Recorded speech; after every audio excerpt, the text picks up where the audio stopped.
dengan ruqyah syariah dan gangguan jin. Jadi artinya dalam Islam diperbolehkan, khusus misal dalam menyembuhkan sebuah penyakit atau ada gangguan dari makhluk selain manusia, jin, maka untuk memulihkannya kita bisa melakukan ruqyah.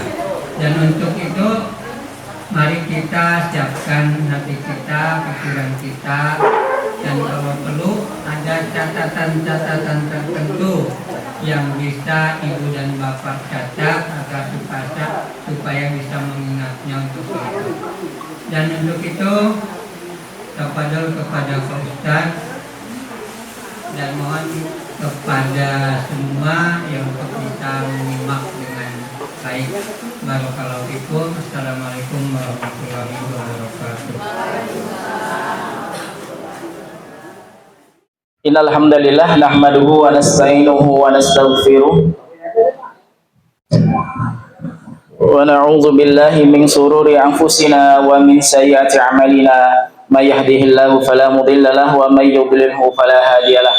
Asyhadu an la ilaha illallah wahdahu la syarika lah wa asyhadu anna Muhammadan 'abduhu wa rasuluhu la nabiyya wa la rasula ba'da. Qala Allah Ta'ala fi kitabihil karim, ya ayyuhalladzina amanu taqullaha haqqa tuqatih wa la tamutunna illa wa antum muslimun. Ya ayyuhan nasu taqu rabbakumul ladzi khalaqakum min nafsin wahidah wa khalaqa minha zawjaha wa bassa minhuma rijalan katsiran wa nisaa'a wattaqullaha alladzi tasaaluna bihi wal arham innallaha kana 'alaikum raqiba. Ya ayyuhalladzina amanu taqullaha wa qulu qawlan sadida yuslih lakum a'malakum wa yaghfir lakum dhunubakum wa may yuti'illaha wa rasulahu faqad faza fawzan 'azima. Amma ba'du, fa inna asdaqal hadisi kitabullah wa khairal hadi hadi Muhammadin sallallahu alaihi wasallam wa syarrul umuri muhdatsatuha fa inna kulla muhdatsatin fid dini bid'ah wa kulla bid'atin dhalalah wa kulla dhalalatin fin nar. Ikhwatal kiram, jamaah yang dimuliakan Allah, Bapak Ibu yang saya hormati, segenap pengurus yayasan, Bapak Ibu anggota majelis taklim yang semoga senantiasa dalam kasih sayang Allah. Yang pertama, kita syukur nikmat yang Allah berikan kepada kita. Atas limpahan nikmat tersebut, Allah memberikan kita keimanan, ketakwaan. Ini adalah salah satu nikmat pertama yang harus kita syukuri, adalah nikmat iman dan nikmat Islam. Tanpa kita menggenggam keimanan dan keislaman, maka sungguh tidaklah kita akan berada di jalan yang benar ini. Maka sejatinya, Bapak Ibu semua, saat ini ketika kita bisa melangkah ke tempat yang dimuliakan Allah ini, kita pun harus bersyukur. Karena tidak semua orang Allah mudahkan bisa mendatangi majelis-majelis ilmu. Dan ketika kita bisa sampai ke sini, jangan sia-siakan waktu yang singkat ini dengan jasad kita ada di sini, tapi pikiran kita kemana-mana.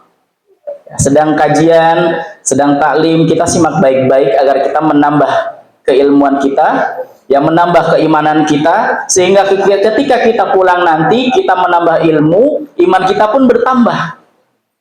Tanda dari sebuah majelis yang kita hadiri mengandung keberkahan, membawa manfaat adalah ketika kita pulang dari majelis ini, kita makin tinggi, makin dekat sama Allah, makin ingin melakukan amalan-amalan ketaatan. Ini tanda apa yang disampaikan itu masuk dan menjadi keimanan dalam diri kita. Maka manfaatkanlah waktu yang singkat ini dengan kita menyimak baik-baik materi. Silakan tadi disampaikan dari orang tua kita, silakan bisa dicatat ya, apa yang perlu untuk dicatat silahkan dicatat, yang nantinya bisa bermanfaat ya. Alhamdulillah, apalagi saya lihat di sini mayoritas yang hadir adalah ummahat ya, kaum wanita, masya Allah ya. Kaum wanita itu adalah ketika setan ingin merusak Bani Adam, maka salah satu cara merusaknya dengan merusak kaum wanitanya. Maka ketika seorang wanita, seorang ummahat masih rajin, masih senang menghadiri kajian, ya, masih senang menuntut ilmu, masya Allah, itu akan bisa membina nanti anak-anaknya, cucu-cucunya nanti untuk dibina, dididik ke jalan yang benar agar tidak mudah disesatkan oleh syaitan. Kita lihat di akhir zaman saat ini, para jamaah, bagaimana syaitan merusak Bani Adam. Yang pertama dirusak, wanitanya yang pertama dirusak. Wanita ketika tidak bisa berjalan di jalan yang benar, dia tidak hanya merusak dirinya, tapi ia pun dapat merusak, menimbulkan fitnah ya bagi orang-orang lain. Ya, bahkan di Al-Quran disebutkan bahwasanya fitnah wanita itu lebih besar dan lebih dahsyat daripada fitnah syaitan. Bagaimana seorang wanita bisa membinasakan laki-laki?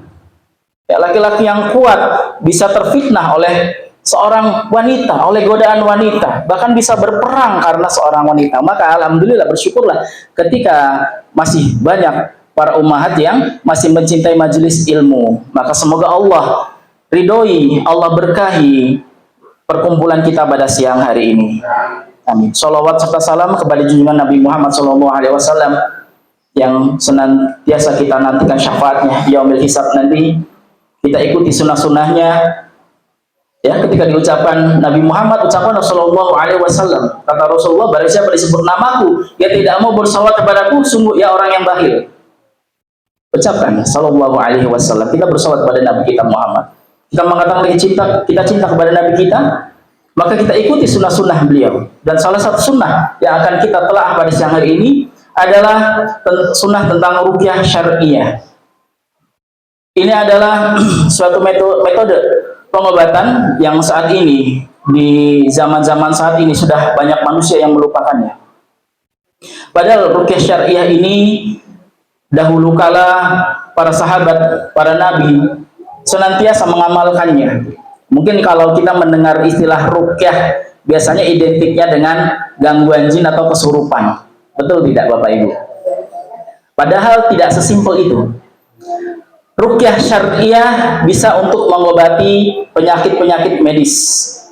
Tapi banyak manusia yang tidak tahu. Banyak dari kita ketika sakit, apa yang pertama diingat? Sakit kepala, paracetamol, ya. Sakit perut, promah gitu ya. Nah, padahal para sahabat Nabi dahulu ketika mereka sakit, yang pertama ia ingat adalah Al-Quran. Ya, maksudnya apa? Rasulullah mengajarkan ketika kita sakit ada salah satu doa, pegang area yang sakit, ucapkan Bismillah, Bismillah, Bismillah, ya. A'udzu bi'izzatillahi wa qudratihi min syarri ma ajidu wa uhadir, dibaca 7 kali. Ini saya sendiri membuktikan. Saya pernah tangan saya sakit, ya, nggak sembuh-sembuh. Itu saya bacakan doa itu, alhamdulillah selesai saya baca langsung sembuh, tidak bohong. Cuma memang saya bacanya di sepertiga malam terakhir. Nah, ini keutamaan. Ketika Bapak Ibu ingin menjumpai salah satu waktu mustajab doa, di sepertiga malam terakhir. Karena di waktu tersebut Allah turun ke langit dunia. Apa kata Allah? Barang siapa yang meminta ampun kepadaku, akan kuampuni, dan barang siapa yang meminta kepadaku, akan kukabulkan. Jadi silahkan ditekunkan sepertiga malam terakhirnya. Yang punya hajat, lakukanlah ya yang mulai di sepertiga malam terakhir tersebut.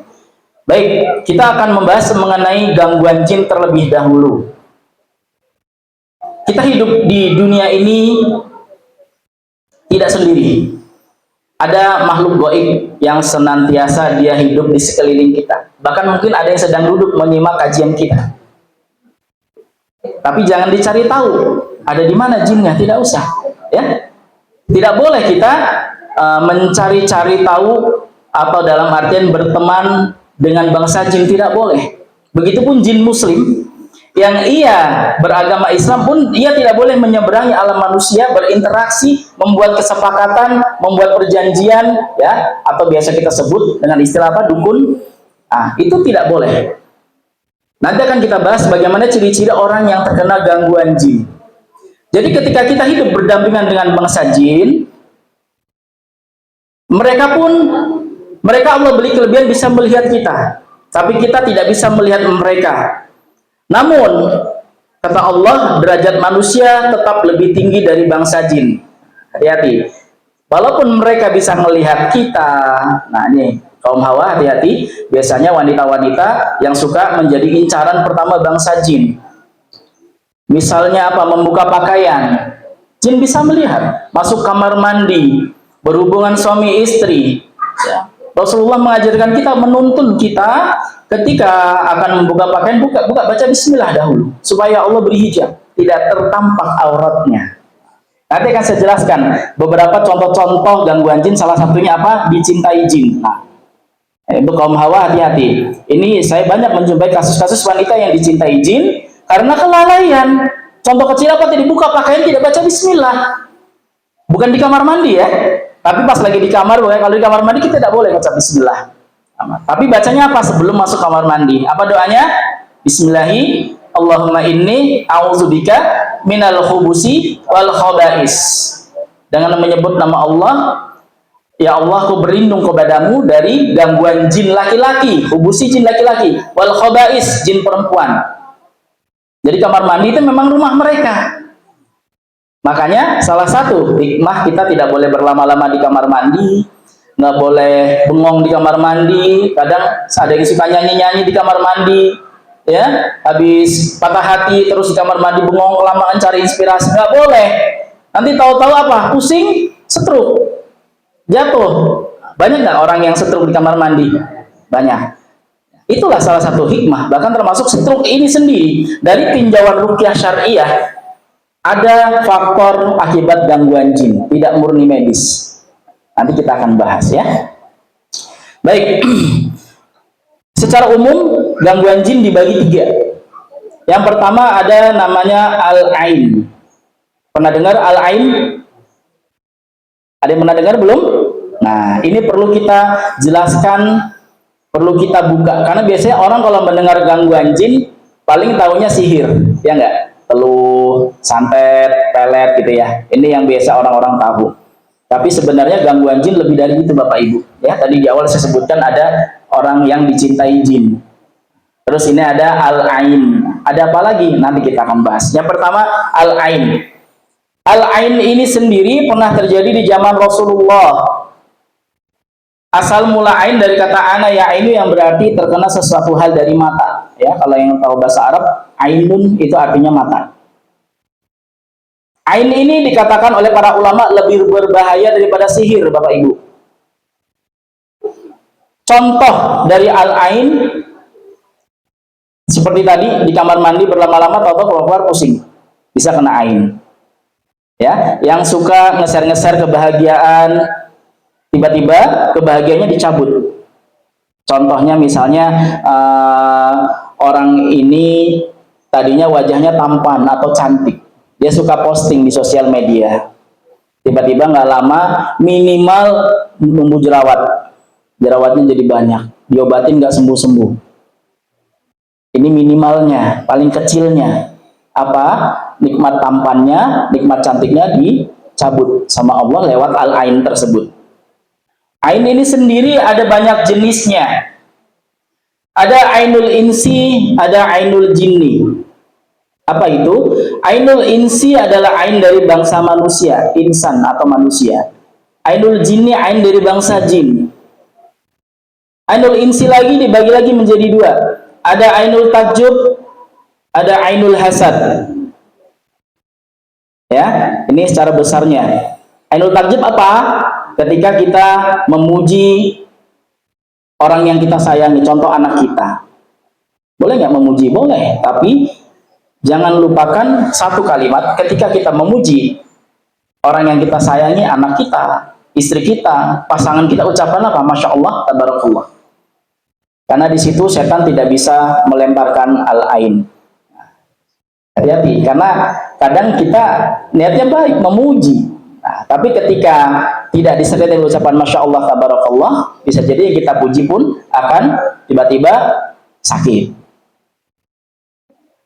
Ain tidak hanya menimpa manusia, bisa menimpa benda. Ya, yang punya handphone baru, mobil baru, motor baru. Ya, mungkin kalau yang pernah ke Arab Saudi biasa melihat itu ada di belakangnya ditulis Masya Allah, tabarakallah. Jadi supaya apa? Kalau melihat mobilnya keren, ucapkanlah Masya Allah, tabarakallah. Nah, ini juga dampaknya apa kalau kendaraan ataupun barang yang kita punya terkena al-ain, bisa barang itu akan hancur, kecelakaan. Tiba-tiba error. Ya, saya pernah beli HP baru Bapak Ibu, tiba-tiba error, HP-nya rusak. Dipuji-puji sama orang. Nah, terus diperbaiki, udah benar rusak lagi, dipuji-puji lagi sama orang. Nah, itu bisa jadi karena al-ain. Nah, pencegahannya bagaimana? Ya, kita tidak usah pamerkan. Apalagi ke orang-orang yang dia punya potensi melempar ain. Nah, seperti apa tuh orang-orangnya yang punya potensi melempar ain? Orang-orang yang punya potensi melempar ain biasanya adalah orang-orang yang dia memiliki hati yang kotor. Contohnya orang-orang yang dia bersekutu dengan jin. Ya, orang-orang yang bersekutu dengan jin, kemudian dia punya pegangan, nah, ini ya, jimat, wafat, maka di badan orang itu ada jinnya, maka dia akan dengan mudah melemparkan ain, melemparkan hasad. Ya, tadi yang pertama tadi ainul takjib, yang kedua ainul hasad. Nah, ainul hasad ini kebalikan dari ainul takjub. Kalau ainul takjub karena takjub, kalau ainul hasad karena kebencian, karena hasad. Bisa jadi dari saudara kita, bisa jadi dari tetangga kita, ataupun dari orang yang ya di zaman sosmed seperti sekarang, kita pasang status, ya, kita mau pergi, misalnya mau jalan-jalan ke Taman Mini, kita pasang status, tiba-tiba ada orang yang lihat, wah si A pamer nih lagi mau jalan-jalan, tahu-tahu nanti di jalan ada hambatan, mobilnya mogok, kecelakaan, ya, atau hal yang lain. Nah, maka dikatakan oleh para sahabat dahulu ketika kita memiliki hajat, tidak usah diposting, ya, tidak usah di-share, ya, tidak usah kita update status, sore hari ini mau jalan-jalan, tidak usah, ya, cukup kita pegang sendiri, kita seneng, kita sendiri yang pegang, kita susah pun kita sendiri yang pegang, tidak perlu kita sebarkan, ya. Nah, ainul insi tadi ada dua, ainul hasad dan ainul takjub. Ada satu lagi sebenarnya an-nafas. An-nafas ini adalah kita melempar ain kepada diri kita sendiri. Ah, gimana tuh? Siapa yang suka bercermin lama-lama? Ya, bercermin lama-lama, dandan gitu ya. Bapak Ibu gitu, terus memuji dirinya sendiri. Ah, aku cantik banget, aku putih banget ya. Ini pun menjadi pintu. Tadi di awal saya sebutkan seseorang bisa dicintai oleh jin. Salah satu pintunya adalah ia suka bersolek berlama-lama, berdandan berlama-lama. Apalagi kalau yang kamar mandinya ada cermin, hati-hati, tempat tinggal mereka, ya, dandan lama-lama di sana, nanti jinnya lama-lama suka. Ini salah satu pintunya, ya, suka berdandan berlama-lama. Nah, kemudian setelah ainul insi ada ainul jinni, ain dari bangsa jin. Apa itu ain dari bangsa jin? Yaitu kita masuk ke tempat-tempat yang di situ terdapat bangsa jin. Contohnya tadi kamar mandi, ya, terus kuburan gitu ya, atau ke danau, pinggir-pinggir laut, naik ke atas gunung. Sering dengar orang-orang pulang dari gunung tahu-tahu kesurupan karena memang di sana ada bangsa jin. Terus gimana? Berarti kita harus hormat dong di sana, harus ngasih sajian? Oh tidak, tidak boleh, ya. Kita tetap menjaga adab, ya, sama seperti kita ke kamar mandi, kita baca doa dulu. Di kamar mandi tidak boleh berlama-lama, sama seperti orang-orang yang pergi ke gunung, nggak boleh kencing sembarangan, ya, nggak boleh apa namanya di sana misalnya nemuin apa ditendang, dirusak gitu, nggak boleh, karena mungkin ada tempat tinggal jin di sana.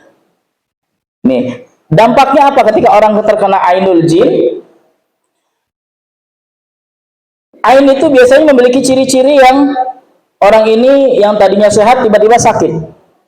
Ini secara umum ya. Secara umum orang yang terkena ain yang tadinya sehat tiba-tiba sakit. Seorang anak yang berprestasi, yang nilainya bagus, tiba-tiba nilainya jelek. Seorang anak yang tadinya nafsu makannya tinggi, yang tadinya gemuk, tiba-tiba jadi kurus. Salah satu ciri-ciri adalah wajahnya. Di wajahnya itu yang tadinya seger, auranya bercahaya tiba-tiba gelap. Nah, ini ciri-ciri orang terkena ain. Ya. Dan dikatakan bahwasanya ain itu bisa memasukkan unta ke dalam kuali. Maksudnya apa? Unta itu hewan yang kuat, Bapak Ibu. Unta itu bisa bertahan berhari-hari, berminggu-minggu di padang pasir, tidak makan, tidak minum.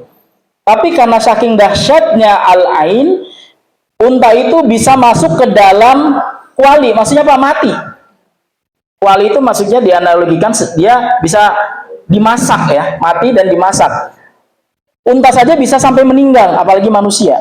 Maka kalau kita sering mendengar ada public figure yang kemarin kelihatan masih seger, tahu-tahu dia sakit, tahu-tahu meninggal. Ya, mungkin kalau kita dengar kayak dulu ada Olga Saputra gitu kan.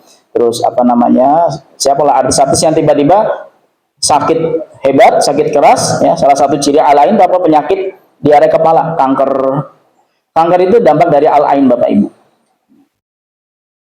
Biasanya orang ketika sakit, yang tadi saya sebutkan di awal, yang pertama diingat adalah dokter, yang pertama diingat adalah obat, yang pertama diingat adalah rumah sakit. Jarang sekali orang sakit yang diingat adalah Al-Quran. Baru kalau dia berobat mana-mana nggak sembuh, baru berobat ke Al-Quran. Baru cari orang buat ngeruqyah. Polanya kebalik ya Bapak Ibu. Kalau kita sakit pertama, ya tadi salah satu saya contohkan dengan membaca doa penyembuh yang Rasulullah ajarkan. Masih ingat doanya? Bismillahi, bismillahi, bismillahi, sambil pegang yang sakit ya, bismillah 3 kali. A'udzu bi'izzatillahi wa qudratihi min syarri ma ajidu au hadir, baca 7 kali. Ya, dengan keyakinan. Salah satu syarat doa dikabulkan apa Bapak Ibu? Yakin. Ya Allah, saya pengen naik haji ya Allah. Tapi kayaknya nggak mungkin ya Allah, saya kerjanya begini, penghasilan saya kecil. Udah nggak akan dikabulkan. Ya, harus yakin. Ya Allah, saya ingin naik haji. Terserah gimana caranya engkau ya Allah, tapi saya pengen banget naik haji. Berdoa saja dulu, niatkan saja dulu. Allah yang ngatur caranya Bapak Ibu. Allah yang akan memberi kemudahan siapa yang Allah hendaki untuk diundang ke tanah suci ya. Baik, kita kembali ke al-ain. Ain sendiri memiliki beberapa sebab. Sebabnya tadi adalah karena ada permusuhan, kebencian, kesombongan, ya, maka di situ bisa memicu terjadinya al-ain. Dan untuk ainul takjub, karena apa? Tidak mendoakan keberkahan. Maka kita harus membiasakan lisan kita dengan ucapan-ucapan yang baik. Maka insya Allah, ya, bahkan salah satu syarat ruqyah, saya ketika meruqyah seseorang, pertama saya akan minta ia beristighfar dengan sungguh-sungguh. Ada yang pernah dengar kisahnya Imam Ahmad dan tukang roti? Pernah? Belum? Jadi suatu ketika Imam Ahmad rahimahullah pernah tiba-tiba ingin sekali pergi ke Irak. Nggak ada angin, nggak ada apa, tiba-tiba beliau ingin pergi ke Irak. Sampai di sana, waktu sholat maghrib, beliau sholat, selesai sholat maghrib, beliau sholat isya, ya, maksudnya di Jeddah, terus sholat isya. Setelah sholat isya, beliau istirahat, tidur-tiduran di masjid. Pas tiduran di masjid, diusir sama merbot-merbotnya, tidak tahu kalau beliau adalah Imam Ahmad. Di zaman dahulu belum ada TV, Bapak Ibu ya, belum ada YouTube.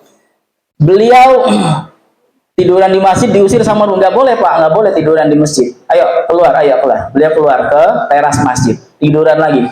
Diusir lagi, nggak boleh Pak, nggak boleh tiduran di sekitar masjid sini, nggak boleh. Masjid untuk sholat. Pak, keluar Pak. Dilihat sama tukang roti di seberang masjid. Pak tua, gitu. Kamu kalau mau istirahat silahkan. Ini di tempat saya bikin roti ada kursi untuk rebahan. Silahkan rebahan di sini. Beliau datang ke sana, beliau rebahan. Setelah beliau rebahan, beliau melihat tukang roti ini lagi ngadon roti. Sambil ngadon baca telur, astagfirullah. Campur tepung, astagfirullah. Astagfirullah. Terus diucap.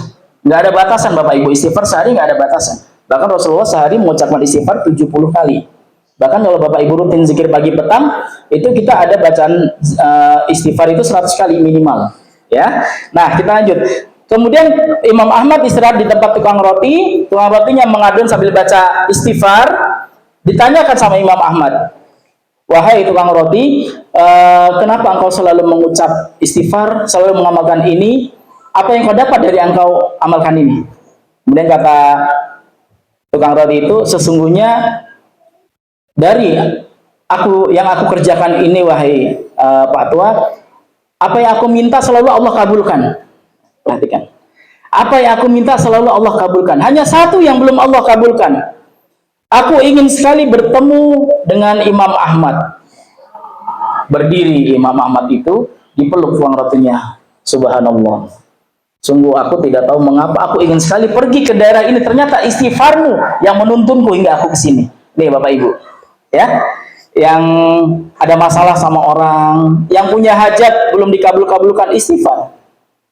Jadikan istighfar ini terbiasa. Ya, mungkin kalau kita lihat anak muda zaman sekarang lisan-lisannya terbiasa dengan ucapan-ucapan kotor. Nauzubillah. Ya, ucapan-ucapan hewan semua. Maka kita terapkan dengan ucapan-ucapan yang baik. Astagfirullah. Kepleset astagfirullah. Ya. Tentang kepleset pun ada kisah juga di zaman Rasulullah dahulu. Tapi bukan astagfirullah, bukan istighfar. Jadi dahulu kala Rasulullah pernah berjalan dengan sahabat.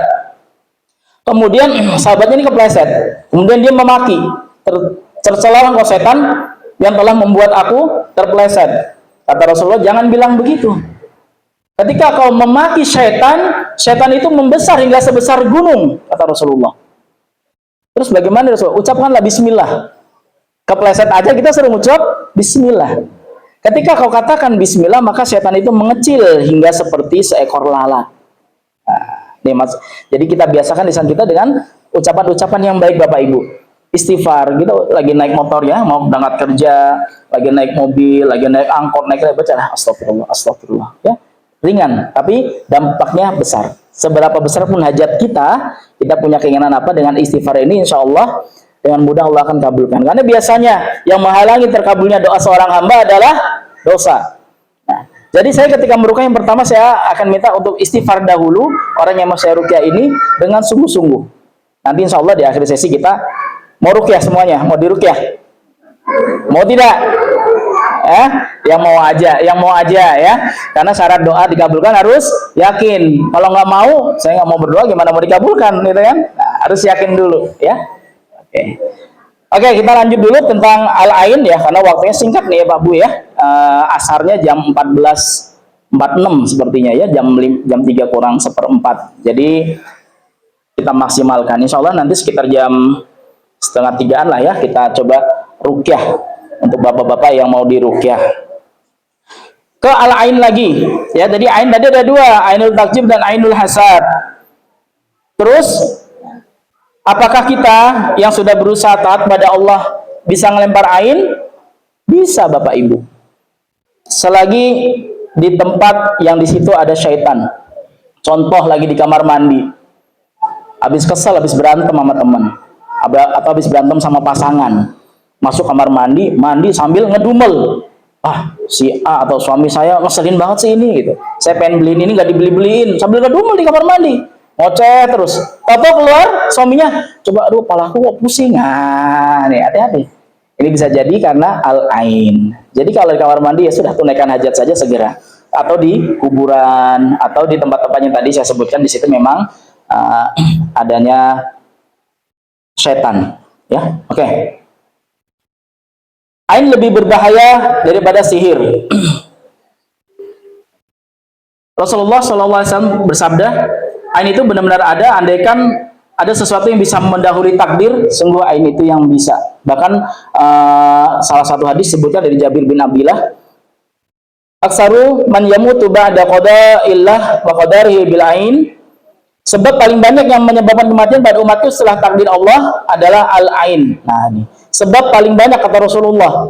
Banyak orang nggak tahu, ya. Bahkan di rumah sakit sekarang banyak orang kena kanker, tumor.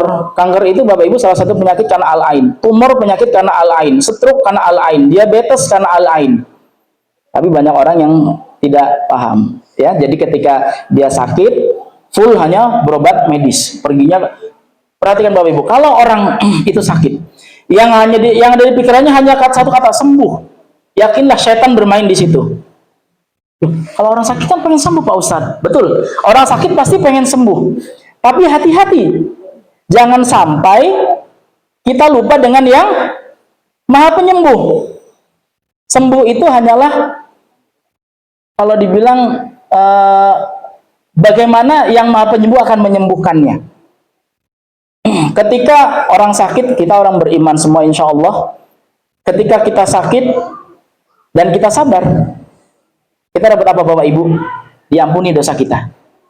Saya sering sampaikan begini ke orang-orang yang saya ruqyah, orang kalau sakit dia harus sabar dulu. Karena apa? Ketika kita sakit, setiap hari dosa kita digugurkan sama Allah, Bapak Ibu.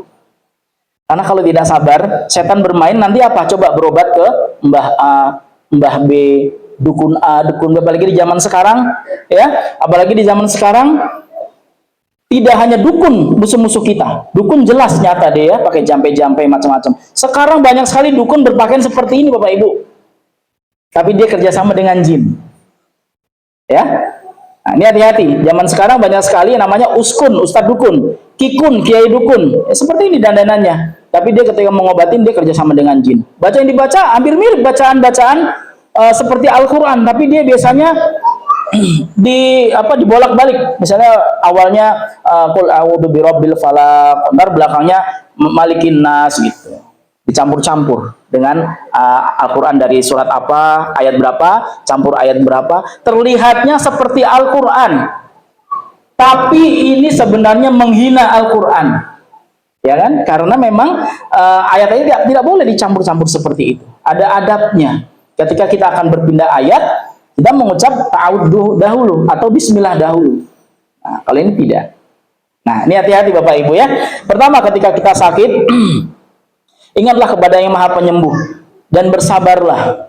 Karena kalau kita bersabar, Allah akan gugurkan dosa kita tiap hari. Bahkan ketika kita sakit pun Allah berikan banyak keringanan dan kemudahan. Yang tidak bisa sholat di masjid boleh sholat di rumah. Yang laki-laki ya. Yang tidak bisa sholat berdiri boleh sambil duduk. Tidak bisa duduk boleh sambil rebahan ya, sambil berbaring. Banyak diberi kemudahan dan di situ pun dosa pun digugurkan setiap hari. Orang kalau sakit ada dua pintunya. Kalau tidak dia meninggal dunia, orang kalau sakit sangat dekat dengan kematian. Bisa saja dia meninggal dunia karena sakitnya. Kalau dia sabar dengan sakitnya, bisa jadi Allah akan matikan dia dalam keadaan bersih tanpa dosa. Siapa yang nggak mau seperti itu, Bapak Ibu? Jadi kalau yang masih diuji dengan sakit, jangan banyak mengeluh. Minta sembuh boleh, tapi fokus kita bukan ke kata sembuh, ke Yang Maha Penyembuh fokus kita. Ya Allah, sembuhkan saya. Ikhtiar boleh, berobat ke dokter boleh. Berobat dengan Al-Quran itu yang lebih baik. Maksudnya apa? Kita meruqyah diri kita sendiri, atau berobat dengan Tibun Nabawi, ya, misalnya habatus sauda, madu, atau berbekam boleh. Ya. Nah, itu fokusnya ke Yang Maha Penyembuh. Ketika kita meninggal dalam keadaan kita sakit itu, insya Allah Allah akan panggil kita dalam keadaan bersih tanpa dosa. Dan kalaupun Allah sembuhkan kita, Allah sudah sembuhkan kita dalam kondisi apa? Naik kelas, Bapak Ibu. Kalau orang sakit kan pengen sembuh. Kalau udah sembuh mau ngapain, Bapak Ibu? Sedangkan orang sakit itu ketika dia sakit dan dia mendekatkan diri kepada Allah, bisa jadi ketika dia sehat, lupa lagi sama Allah. Nah, makanya kita minta ketika kita sakit, kita minta kepada Allah, ya Allah, jika Kau sembuhkan aku, maka sembuhkan dalam keadaan imanku yang sudah bertambah, yang semakin dekat denganmu. Saya pernah sakit kanker, kemudian Allah sembuhkan saya. Maka kita akan bisa lebih merasakan bagaimana sakitnya penderita kanker. Jadi kita melihat orang-orang yang sakit kanker, kita jadi lebih, hatinya lebih tersentuh. Syukur-syukur kalau Allah berikan kita kelebihan harta, kita bangun ya pengobatan khusus untuk kanker. Dengan cara-cara tadi yang pastinya. Ya, kalau orang sakit, kebanyakan pikirannya kan pengen sembuh. Sakit kepala, aduh pengen banget sembuh. Jarang yang ingat sama Allah. Ketika seseorang dia sakit dan dia masih ingat sama Allah, maka kita minta kepada Allah. Ketika kita sembuh pun, jangan sampai kita lupa sama Allah. Itu ya Bapak Ibu ya, karena banyak manusia lupa dengan Allah ketika dia sudah sembuh. Baik, tentang al-ain, ya tadi ada ainul takjub, ada ainul hasad. Kemudian yang kedua ada yang namanya sihir. Nah, sihir ini kita sering dengar. Sihir pun ada banyak jenis. Ada sihir mahabbah atau pelet. Ada sihir tafrik, perceraian suami istri. Ya, ada sihir yang bisa membuat gila. Ada sihir bisnis usaha ya, yang kadang mungkin Bapak Ibu pernah yang punya usaha tiba-tiba pas lagi dibuka warungnya kok sepi. Pas ada langganannya lewat, dipanggil, "Mas, kok nggak pernah mampir ke warung saya lagi?" Orangnya kaget, "Loh, ini tokonya buka ya Pak Bu? Saya kirain tutup." Saya sering jumpai seperti ini. Ini biasanya tempat usahanya disihir. Saya pernah meruqyah tempat usaha yang disihir, itu di depan rolling door-nya itu banyak seperti garam. Ada garam, ada tanah kuburan. Ini kita berhati-hati. Karena kalau sihir ini beda dengan al-ain. Apa perbedaan ain dan sihir? Ain itu dampaknya lebih besar. Karena kalau ain itu orang tidak perlu datang ke dukun, nggak perlu datang ke tukang sihir. Dia cuma ngebatin, "Saya benci sama si A nih. Si A sombong. Wah, si A begini, begitu, begini, begitu." Tiba-tiba nggak lama si A masuk rumah sakit, kena stroke. Berarti dia kena ain yang dilemparkan dari kita yang mengucapkannya. Cuma mengucap seperti itu walaupun hanya di hati, terjadi al-ain. Sangat cepat Bapak Ibu. Bahkan dikatakan jika ada yang bisa mendahului takdir, maka itu adalah al-ain. Orang ini masih kelihatan sehat tadi pagi, kok sore-sore tiba-tiba meninggal. Kalau ada yang pernah dengar istilah angin duduk, nah, ini al-ain Bapak Ibu. Pagi masih sehat, sorenya tiba-tiba meninggal. Nah, ini biasanya karena al-ain. Al-ain dampaknya cepat. Kalau sihir, dia butuh proses. Orang datang ke tukang sihir atau dukun, "Mbah, tolong bikin si A kakinya pincang, atau bikin si A bangkrut, atau bikin si A bercerai dengan istrinya." Itu butuh proses. Oke, boleh, ini maharnya segini ya. Cari ayam cemani, atau cari berkurban dengan hewan A yang susah intinya. Yang harganya puluhan juta. Dia berkurban untuk selain Allah. Intinya dia diminta melakukan kesyirikan besar. Barulah sihir itu dilakukan. Nah, ini sihir. Bedanya dengan ain. Ain itu nggak perlu datang ke tukang sihir, bisa terjadi. Sihir harus ada tukang sihir perantara yang bekerja sama dengan jin. Terus bagaimana pencegahan agar kita tidak terkena sihir atau tidak terkena al-ain? Yang pertama, kita harus mendekatkan diri kita kepada Allah. Yang maksudnya apa? Tingkatkan keimanan, ketakwaannya. Salat 5 waktu dijaga. Untuk yang laki-laki harus berjamaah di masjid. Yang perempuan boleh nggak jamaah? Boleh berjamaah di masjid. Tapi lebih utama adalah salat di rumah bagi wanita. Tapi kalau mau ke masjid boleh nggak Ustaz? Boleh. Ya, boleh. Tidak ada yang melarang seseorang untuk pergi ke rumah Allah. Ya. Terus yang kedua, dijaga zikir pagi petangnya. Ya, salah satu guru saya Wahid Abdul Salam Bali pernah dahulu beliau meruqyah, kemudian jin itu mengatakan, "Saya akan pergi dari tubuh ini, namun saya akan masuk ke tubuhmu, wahai Syekh." Kemudian dikata, "Silakan pergi dan masuklah ke tubuh saya." Tapi jin itu bilang, "Saya nggak bisa masuk ke tubuhmu." Kemudian saya bilang, "Saya hanya mengamalkan salah satu wirid yang ada di zikir pagi dan petang." Apa bacanya? La ilaha illallah wahdahu la syarikalah, lahul mulku wa lahul hamdu wa huwa ala kulli syai'in qadir. Dibaca 100 kali di pagi hari, 100 kali di sore hari. Allah akan lindungi kita dari kemadorotan atau kejahatan makhluk ciptaannya. Ini ya, ini salah satu manfaat dari zikir pagi petang. Terus hindari hal-hal yang di situ bisa membuat jin itu, setan itu suka kepada kita. Seperti tadi, kalau buka pakaian baca bismillah. Masuk kamar mandi, baca doa masuk kamar mandi. Masuk ke dalam rumah, ada orang, tidak ada orang, baca bismillah, assalamualaikum. Mau makan harus pakai tangan kanan. Ingat ya, makan minum harus pakai tangan kanan, tidak boleh tangan kiri. Karena pernah ada kejadian juga, jin itu merasuki seorang hafiz Quran 30 juz. Jin itu ngomong gini, "Saya itu butuh waktu 2 tahun untuk bisa masuk ke tubuh anak ini." Hanya satu kelalaian kecil yang ia lakukan, apa? Dia minum pakai tangan kiri. Ya, kemudian jin itu masuk ke tubuhnya. Jadi apa? Kalau kita minum pakai tangan kiri saja, hal kecil terlihatnya ya. Misalnya lagi naik motor susah, minum pakai tangan kiri, itu sudah membuka pintu masuknya setan. Nah, ini hati-hati Bapak Ibu. Maka kalau orang zaman dulu sering ngasih tahu anaknya, "Ayo makan pakai tangan kanan, nggak boleh tangan kiri." Ya, ini ada sumbernya, ada hadisnya ya Bapak Ibu ya.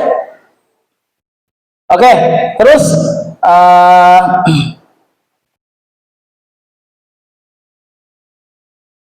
sihir, ain.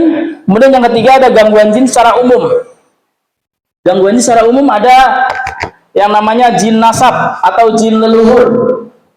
Kita hidup di Indonesia, rata-rata leluhur kita dulu adalah orang-orang yang kalau dibilang kental ya, dengan keyakinan-keyakinan seperti kejawen, seperti itu. Kadang ada yang mereka dahulu ngelmu gitu ya. Nah, dampak dari apa yang dilakukan oleh leluhur kita ini, maka bisa mewariskan jin nasab. Apalagi kalau yang dulu leluhurnya sakti, ya, bisa terbang, bisa ngobatin orang, terus ditusuk nggak mempan. Ini jinnya akan turun kepada anak cucunya, bahkan dikatakan bisa turun sampai ke 7 turunan atau 19 turunannya. Usia jin panjang Bapak Ibu, ribuan tahun. Usia manusia, usia umat Rasulullah, kata Rasulullah tidak antara 60 sampai 70 tahun. Namun usia jin itu bisa sampai ribuan tahun. Dan salah satu ciri dari orang yang terkena gangguan jin nasab, biasanya dia akan diwarisi penyakit oleh orang tuanya dulu. Nah, makanya kadang kalau ke dokter ada penyakit diabetes turun, penyakit darah tinggi turun gitu kan. Ini sebenarnya ciri-ciri adanya resiko atau indikasi jin nasab yang turun kepada seseorang. Terus ciri-ciri lainnya apa? Selain penyakit yang diturunkan dari leluhurnya, orang yang terkena gangguan jin nasab biasanya emosinya tidak terkontrol. Apalagi kalau pas dia lagi imannya melemah. Al-imanu yazidu wa yanqus, yazidu bi ta'ah wa yanqus bil ma'siyah. Iman itu naik dan turun. Naik dengan ketaatan dan berkurang dengan kemaksiatan. Ketika seseorang imannya sedang turun dan dia ada dikasih jin nasab, maka biasanya dia emosinya tidak terkontrol. Bisa banting-banting barang, mukul barang gitu ya. Apalagi kalau yang dulu jinnya jin-jin sakti gitu ya, nonjok tembok, tangannya nggak kenapa-napa. Ya, saya pernah ada pasien, dia itu cerita ke saya itu Ustadz sering apes. Maksudnya apa? Jatuh dari motor sering. Motor saya hancur remek, tapi saya nggak kenapa-napa. Bangga. Rasa seneng nggak seperti itu? Nggak ada yang perlu dibanggakan Bapak Ibu. Motornya hancur ya. Orangnya nggak kenapa-napa. Itu sebenarnya adalah ciri ketika dia nanti menjelang akhir hayatnya pun dia akan sulit sakaratul mautnya. Orang yang kebal gitu, hati-hati. Itu ya, apalagi yang masih punya pegangan. Pegangan itu nggak mesti yang dipegang ditaruh. Ada yang pegangannya di dalam badan. Yang pernah ngelmu makan emas, biji emas, makan gotri gitu ya. Di rongsen nggak akan kelihatan Bapak Ibu. Karena apa? Dia tersembunyi secara goib. Seperti orang yang kalau diruqyah dia muntah silet, muntah paku. Itu di perutnya di rongsen bener ada silet, ada paku. Pas dimuntahkan keluar paku dan siletnya. Tapi kalau secara akal harusnya rusak sini ya ususnya. Tapi nggak kenapa-napa. Karena apa? Ketika di perut dia bentuknya paku dan silet, ketika dimuntahkan dia berubah jadi cairan, ketika keluar dia jadi paku dan silet lagi. Goib. Ya, sama dengan tadi yang nelen-nelen benda-benda pusaka apa gitu, itu disembunyikan secara goib. Saya pernah memusnahkan keris semar mesem, tiba-tiba hilang.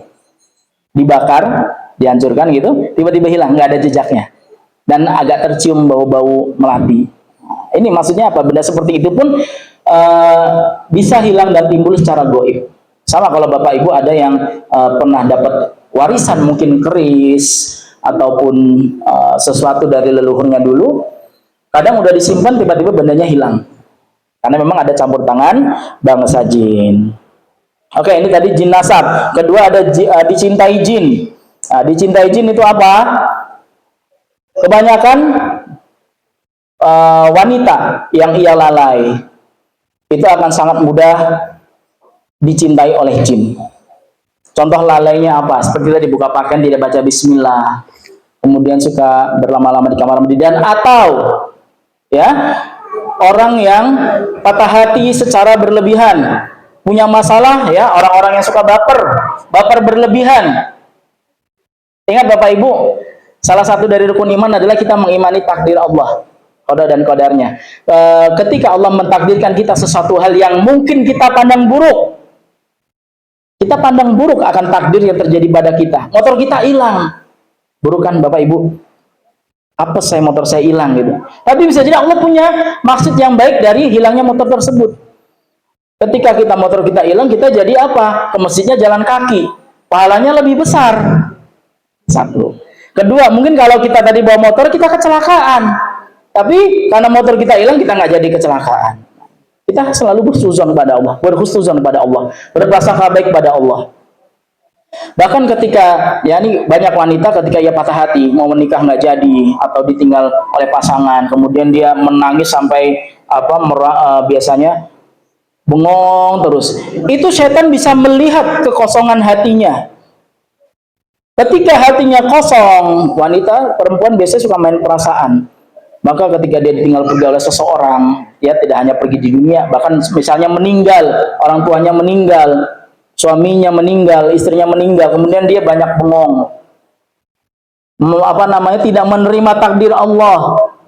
Nah, ini bisa jadi membuat membuat kita marah kepada Allah. Nah, disitulah setan masuk. Ada kalanya jin itu pun merasuki perasaan orang-orang yang kosong seperti itu, ya. Baik. Ada pertanyaan? Sudah 2:30 dari Bapak Ibu. Silakan, Pak. Ini fenomena di masyarakat kita ini, teman saya ini cuma gara-gara mau menyekolahkan anak, akhirnya istri sama anak usir, suaminya karena kesehatan. Ini fenomenanya dari mana? Usir benar usir, Pak. Dan itu tanpa dicerai, tanpa ngapain dan diusir. Itu bagaimana, Pak? Karena ini kesehatan. Ya. Baik. Yang tadi saya sampaikan, ya. Ketika seseorang tidak bisa menerima takdir Allah, kadang ada kalanya seorang laki-laki diuji dengan anaknya, diuji dengan istrinya. Kata Rasulullah, wanita itu memiliki kelemahan akal.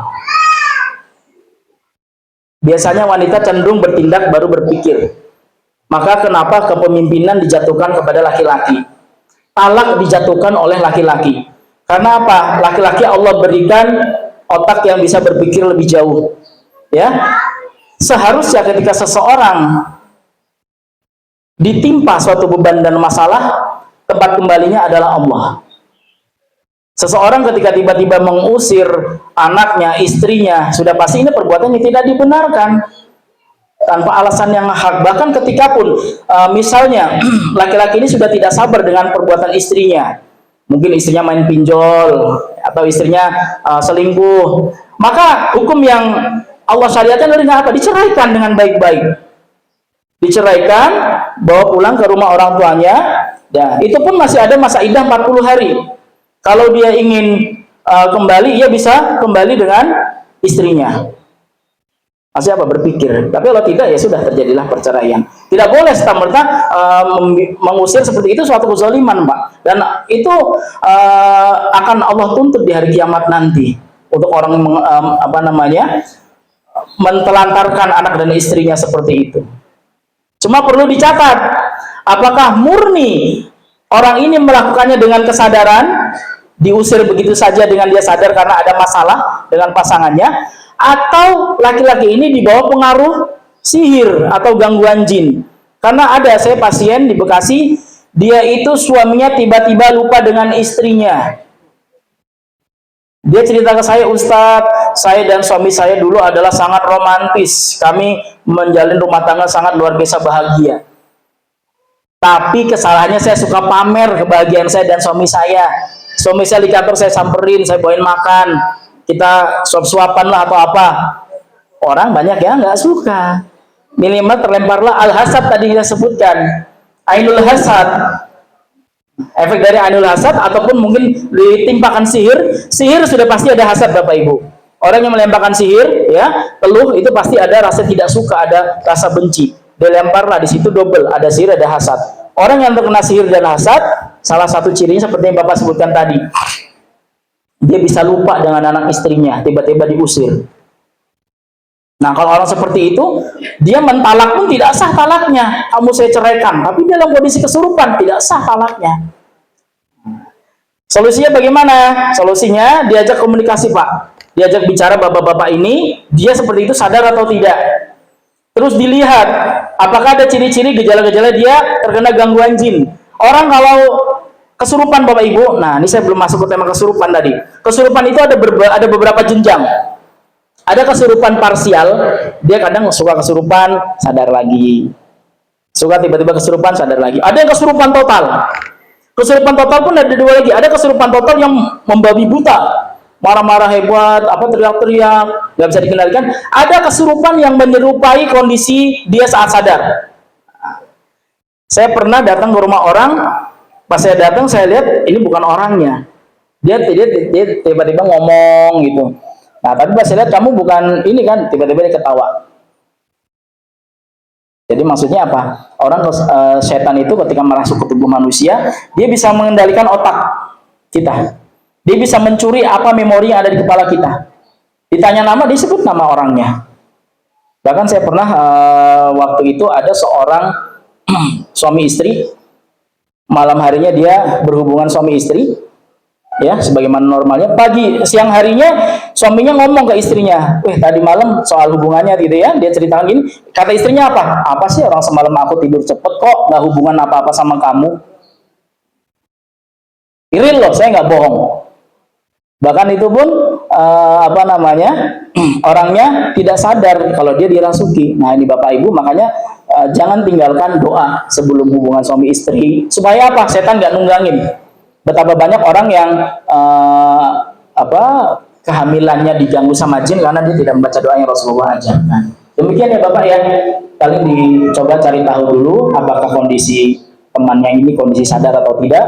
Terus kalau dia memang sadar dan dia melakukan itu karena mungkin istrinya bikin dosa dan lain, suruh lakukan sesuai dengan panduan syariat. Kalau memang dia sudah tidak mau menafkahi, ya sudah ceraikan.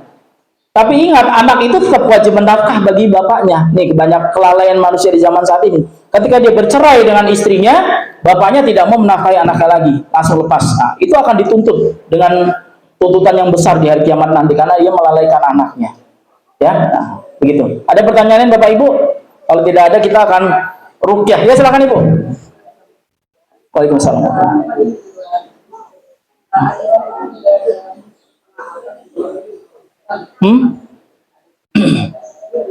Menikah. Ya. Baik, salah satu ciri orang yang diganggu jin itu pertama sulit jodoh. Ini salah satu cirinya Ibu. Jadi ketika seseorang ini sulit jodoh, itu pun perlu dicari tahu dulu. Dia sulit jodohnya apa? Dia tidak mau menikah sama sekali. Bisa jadi seperti itu ya. Ataupun dia mau menikah tapi gagal terus. Sudah ta'aruf tapi pas datang nazar calon mempelainya melihat perempuan itu kok jadi kayak nenek-nenek, kok jadi kelihatan tua, kok jadi kelihatan jelek. Padahal sebelumnya kelihatan cakep. Berarti ada jin di badannya yang biasanya kalau seperti ini dicintai jin kasusnya.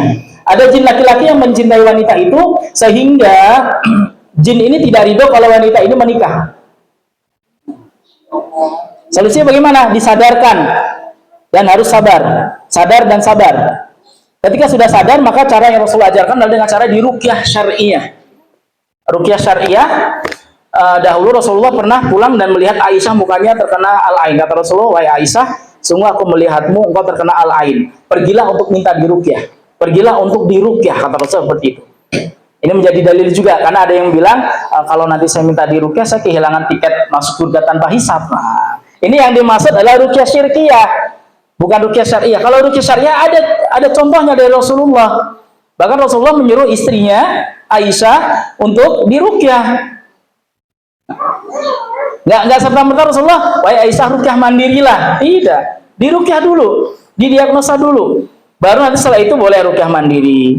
Gitu, ya. Nah, untuk saudara ibu silahkan nanti saran saya dideteksi dulu. Apakah benar ada indikasi jin pecinta atau bisa jadi ada sihir? Mungkin dulu pernah menolak laki-laki ini tidak suka, kemudian fotonya diambil ya dari sosmed, sekarang sangat mudah foto diambil, ditusuk di boneka, voodoo dan lain-lain. Kalau pernah lihat ada buhul yang ketemu di lautan, itu mohon maaf di area kemaluannya digembok. Nah, itu biasanya itu adalah media-media sihir. Nah, ciri-ciri orang yang dicintai jin tadi selain sulit jodoh, ketika dia sudah menemukan jodohnya, biasanya dia akan sulit hamil. Ketika dia sudah hamil, akan dipersulit ketika melahirkan. Ketika dia sudah melahirkan, nanti akan dibuat anaknya sulit diatur. Nah, ini jadi akan berjenjang terus, berlanjut terus. Susah nggak hidup seperti itu? Susah Bapak Ibu. Tapi harus apa? Harus sabar. Karena memang dunia ini tempat kita untuk diuji. Siapa para nabi dan rasul yang tidak susah hidupnya? Nabi dan rasul semua diuji dengan kesulitan dan kesusahan. Ya, bahkan Rasulullah sendiri, Rasulullah tidak pernah khawatir umatnya miskin. Ya, Rasulullah khawatir umatnya kaya. Karena ujian kekayaan itu lebih berat daripada ujian kemiskinan. Miskin identik dengan susah. Orang yang hidupnya susah, orang yang hidupnya miskin akan lebih mudah untuk begini. Ya Allah, perut anak saya lapar ya Allah, tolong beri saya makan. Kata Rasulullah, mintalah kepada Allah, bahkan untuk hal yang sepele, sendal kita hilang, minta sama Allah. Ya Allah, sendal saya hilang, saya minta ya Allah beri gantinya lebih baik. Minta. Allah itu sangat suka diminta. Kalau kita minta ke saudara, sekali, dua kali, lama-lama diomelin. Ya. Minta sama orang tua, diomelin. Dan kalau minta sama Allah, Allah sangat suka ketika orang hambanya minta kepadanya. Ya, gitu. Gitu Ibu ya. Paling untuk saudaranya pesan saya silakan diajak komunikasi dulu ya, dan nanti cari peruqyah yang syar'i. Hati-hati juga karena sekarang banyak peruqyah dan lain sebagainya tapi tidak syar'i. Dukun juga gitu ya. Banyak di TV yang sebenarnya dukun. Saya nggak mau nyebut karena ada rekamannya. Ya. Baik, ada pertanyaan lain? Tidak ada? Mau ya silakan Ibu. Ya. Sama Ibu. Sama, laki-laki saya juga pernah, bahkan LGBT, gay, itu murni gangguan jin. Saya pernah meruqyah laki-laki yang dia suka laki-laki. Itu pas di ruqyah ada jinnya dua, satu laki-laki, satu perempuan. Jin nasab. Jin nasab. Nah, makanya kalau ada penyimpangan seksual, itu ada jin yang mencampurinya. Bahkan termasuk gay, lesbi ya. Saya pernah meruqyah lesbi juga. Syarat utama seseorang di ruqyah, dia harus bertaubat kepada Allah. Tadi kenapa di awal saya menceritakan kisah istighfarnya tukang roti dengan Imam Ahmad, karena istighfar itu ketika kita istighfar sungguh-sungguh sampai menyentuh ya ke arsy Allah, maka di situ akan dengan mudah Allah kabulkan doa kita. Ruqyah itu maknanya doa. Ruqyah itu maknanya doa. Maka kalau kita istighfar sungguh-sungguh, insya Allah dosa yang di sini akan hancur. Nah, dosa ini adalah tameng atau pelindung bagi bangsa jin. Jin itu tinggal di dalam badan kita itu dapat perlindungan apa? Dosa. Kalau kita istighfar dosanya rontok. Dibacakan Quran setannya kepanasan. Ya, oke. Nah terus yang bisa diruqyah hanya jin khodam. Khodam itu adalah jin yang datang dari tadi leluhur atau jin nasab ataupun jin yang datang dari perjanjian tadi pegang-pegang jimat, wafak. Nah, ini maka datanglah khodam atau jin pendamping. Terus ada lagi namanya korin. Ada yang pernah dengar? Manusia ketika lahir ke muka bumi Allah berikan dua korin. Satu dari bangsa malaikat, satu dari bangsa jin. Yang dari bangsa malaikat ini membisikkan halal baik ya Bapak Ibu. Dan yang dari bangsa jin ini dia adalah syaitan, anak keturunan iblis.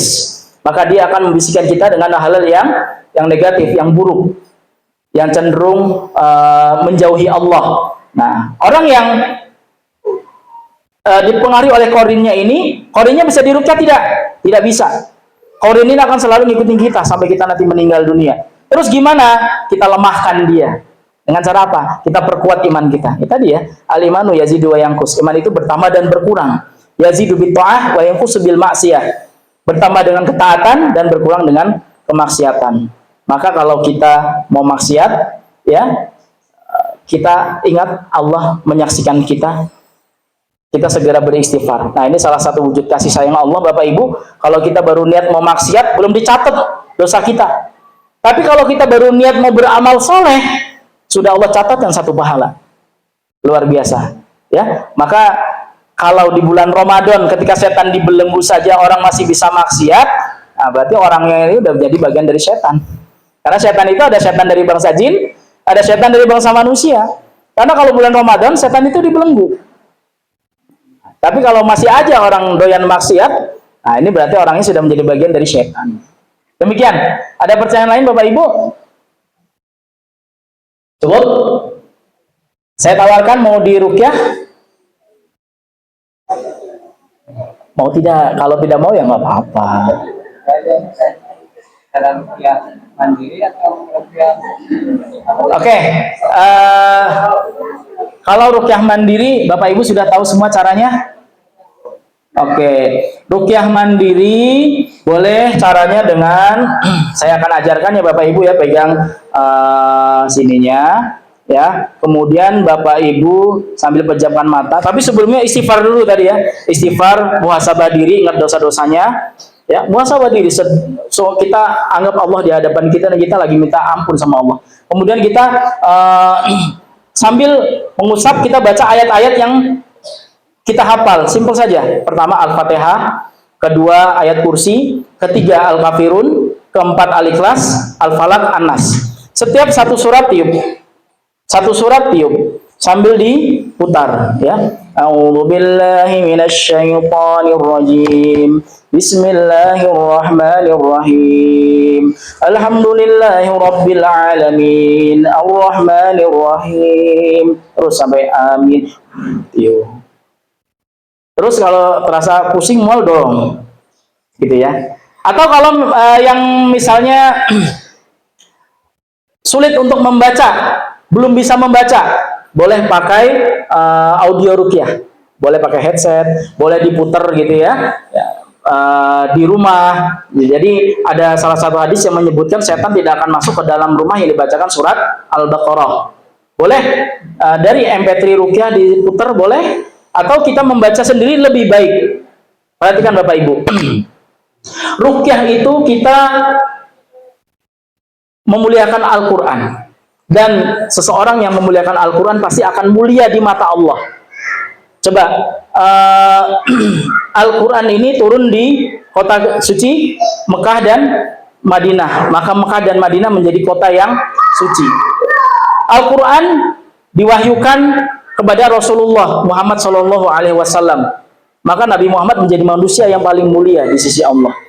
Al-Quran diturunkan melalui malaikat Jibril, maka malaikat Jibril menjadi malaikat yang paling dekat dengan Allah.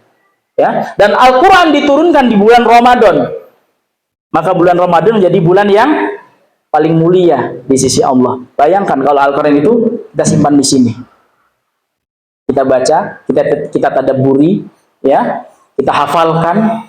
Bahkan setiap hari kita baca Quran, betapa, coba kita lihat bagaimana Allah memuliakan kita dengan Al-Quran tersebut.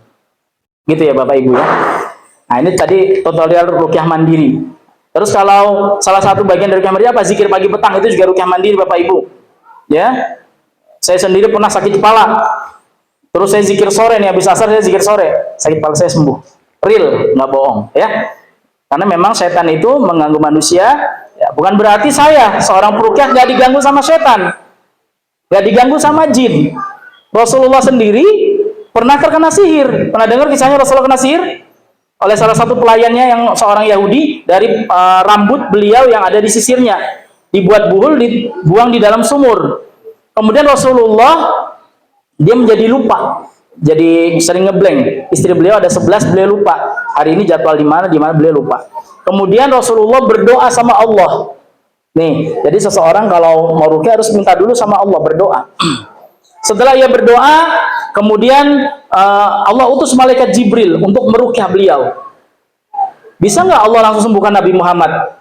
Bisa. Tapi Allah memberikan jalan melalui malaikat Jibril untuk meruqyah Nabi Muhammad. Nabi Muhammad saja diruqyah ketika beliau terkena gangguan sihir. Terus ada manusia yang dengan sombongnya, saya nggak mau diruqyah karena saya nggak mau kehilangan tiket masuk surga tanpa hisab. Menyalahi apa yang terjadi pada Rasulullah. Terus bagaimana kalau kita terkena sihir? Cara yang saya ajarkan adalah dengan cara diruqyah. Ya, apalagi kalau seandainya dia adalah seorang kepala keluarga kena sihir, dia nggak bisa kerja, dia dipecat, anak istrinya terlantar. Anak istrinya sampai ngemis-ngemis ngamen. Dia sudah zalim kalau dia tidak mau berobat untuk sakitnya dia tersebut. Maka jatuhnya di situ dia sudah dijatuhi hukumnya wajib untuk diruqyah. Begitu Bapak Ibu. Baik, ada pertanyaan lain? Atau kalau ada yang mau diruqyah, saya persilahkan ya. Enggak juga. Jadi kalau orang bisa melihat jin, jadi begini Bapak Ibu, Memang ada yang beranggapan, saya habis diruqyah kok jadi tambah sensitif. Saya habis diruqyah kok jadi lebih sering kesurupan. Nah, jadi selama ini jin itu hanya bersembunyi dan berkamuflase di tubuhnya. Ketika dia diruqyah, maka jin itu terhantam. Terkena satu pukulan. Makanya kenapa di awal saya bilang kamu istighfar dulu, kamu muhasabah diri dulu, ya. Kita serang setan dengan level 10. Setan itu akan membesarkan serangannya sampai level 20 untuk menyerang kembali orang yang sudah diruqyah itu. Kita ngusir jin itu hampir seperti kita kayak ngusir ayam, ngusir ular. Bisa balik dia Bapak Ibu. Ngusir orang jahat, ngusir maling. Malingnya kita pukul tak gitu. Dendam dia sama kita. Jin juga bisa dendam. Makanya kenapa orang kalau habis diruqyah dia harus, tadi saya bilang, istighfar dan takarub sama Allah. Yang tadi saya sebutkan juga, orang kalau sakit dia pengen sembuh, sembuh yang dalam kondisi dia makin dekat sama Allah imannya. Ketika dia dekat sama Allah, dia lebih mustajab doanya, dia hanya berdoa, dia hanya ruqyah mandiri, dia udah lebih cepat sembuhnya. Nah, ini sembuh yang apa? Sakit yang sembuhnya bermanfaat ialah sakit yang ketika dia sembuh dalam kondisi ya imannya makin dekat sama Allah. Kalau habis diruqyah dia jadi bisa lihat, berarti memang jinnya baru terpukul, makanya dia baru bikin melancarkan serangan yang lebih besar lagi di dalam tubuhnya. Terus gimana caranya? Biasanya orang kalau habis diruqyah, setan akan membuat talbis, ya, atau tipuan-tipuan. Tuh, kamu gara-gara diruqyah, kamu jadi indigo. Padahal aslinya emang udah indigo. Cuma mungkin sebelumnya indigonya secara halus, ya, seperti apa namanya, indigo nggak mesti bisa melihat makhluk halus. Kadang bisa melihat masa depan, bisa melihat masa lalu, bisa apa mencari barang hilang, itu indigo juga. Indigo 100% gangguan jin. Bisa baca di kitabnya Ustadz Muhammad Faizar, di situ beliau membahas detail tentang indigo. Salah satunya adalah akibat dari gangguan jin nasab. Demikian. Tadi yang bertanya cukup paham? Ada pertanyaan lain Bapak Ibu? Silahkan, masih ada waktu. Silahkan Pak. Waalaikumsalam warahmatullahi wabarakatuh. Kalau saya simpulkan, ini semua penyakit lain sangat musuh. Cuma yang jadi masalah ini musuh yang tidak terlihat oleh mata lahir itu. Betul. Yang langsung masuk ke dalam tubuh. Ya, betul. Untuk mengantisipasinya, Ya. nah, kita kan harus mempertajam mata batin. Maksudnya ilmu rasanya itu harus gitu ya. Nah ini kayaknya belum dapatnya. Ya. Apalagi kalau batin otak nih tulang rusuk dan bukan selalu di hal-hal yang bersifat dunia. Sudah. Angkuh diserang nama pasukan lain juga. Ya. Nah ini gimana ditahunya? Baik. Dan saya Ya. sering Ustaz menyinggung jin nasab. Saya sering mendengarkan karena Habib Bakawi Ya. selalu mengajukan nasabnya pakai kodam yang agak jelas. Begitu ceramahnya perlu temperamen. Apakah dia juga melakukan jin nasab? Habib Bakawi. Saya ya. Iya. Maaf. Assalamualaikum warahmatullahi wabarakatuh. Waalaikumsalam warahmatullahi wabarakatuh. Baik. Yang pertama mengenai al-ain. Jadi kita tidak lepas dari yang namanya hasad oleh seseorang. Ketika bahkan kita baik sama orang aja Bapak Ibu ya. Kata misalnya nih kita ngasih makanan ke tetangga. Belum tentu tetangga seneng. Kondisi sombong banget dikira saya nggak mampu beli kue beginian. Hasad lagi. Terus cara menghindarinya bagaimana? Kita nggak bisa menghindari dalam artian supaya orang itu nggak ngelempar air ke kita. Kita hanya bisa mencegah. Cara mencegahnya bagaimana? Tadi yang saya sebutkan. Ya, kita sholat 5 waktu yang kita jaga dan zikir pagi petangnya kita kuatkan. Nah, terus mengenai mata batin, mungkin kalau yang dimaksud adalah ruhani kita, ruh kita dikuatkan, betul. Caranya adalah kita memberikan makanan-makanan ruh, makanan-makanan jiwa. Apa itu? Seperti ini. Ini kita sedang memberi makanan jiwa kita, ruh kita. Maka kalau jiwa kita, ruh kita yang sakit, tidak bisa diobati dengan obat medis. Terus yang kedua mengenai jin nasab, wallahu alam biswab, kalau ditanya apakah dai-dai pun terbebas dari yang namanya jin nasab? Walau alam saya bilang tidak. Banyak kok kiai-kiai ya, kita kalau lihat zaman sekarang kan banyak juga kiai-kiai yang melakukan dosa karena memang ada faktor setan-setan, jin-jin yang mengganggu baik secara langsung ataupun mungkin kayak tadi ada jin nasab di balik leluhurnya. Wallahu a'lam bishawab. Sudah masuk waktu asar ya. Baik, dari saya cukup seperti ini ya Bapak Ibu. Silakan bila nanti ada yang ingin yang konsultasi lebih lanjut bisa minta nomor saya ke DKM atau ke Pak Tony ya. Baik, sebelum saya tutup kita baca doa kafaratul majlis. Subhanakallahumma wa bihamdika asyhadu an la ilaha illa anta astaghfiruka wa atubu ilaik. Mohon maaf bila ada kesalahan. Wassalamualaikum warahmatullahi wabarakatuh. Waalaikumsalam.